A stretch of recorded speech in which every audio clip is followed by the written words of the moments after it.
Ito ho, 7 taong gulang na batang babae, inabusong sexual ng isang dayo sa Bacolod City. Suspect naman napag-alamang may dati ng kaso sa kaparehas na krimen. Alamin natin ang buong detalye, tinutukan niya ng Bombo Radyo, Bacolod. Inabuso sexual ng isang dayo ang 7 taong gulang na batang babae sa Hacienda Carmen, Barangay Granada, Bacolod City. Sa panayam ng Bombo Radyo Bacolod kay Punong Barangay Armando Vito, isinalaysay ng bata na noong Hunyo 29, bandang alas 4 ng hapon. Siya ay isinama ng kanyang 9 na taong gulang na nakakatandang kapatid upang mag-igib ng tubig. Ang nakababatang kapatid ay pansamantalang pinaupo ng kanyang ate sa malaking bato upang maghintay dahil medyo matarik ang pinagkukulan nito ng tubig. Ngunit nadaanan ng sospek ang bata at ito ay presahang dinala sa isang kubo at doon isinagawa ang karahasang sexual. Hindi naman nakahingi ng tulong ang bata dahil nakita nitong maitak at kutsilyo ang sospek.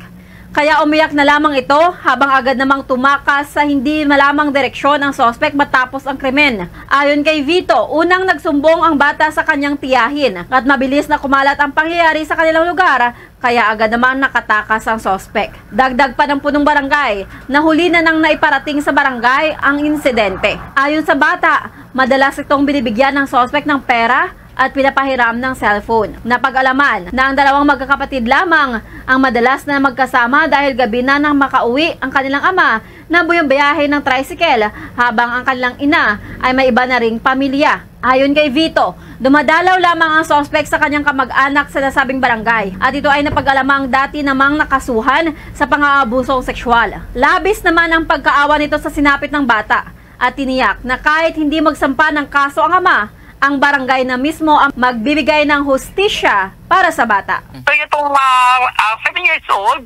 iniwanan ng kanyang kapatid na 9 years old at kasi kumuha siya ng tubig, iniwanan siya sa may bato. That was June 29.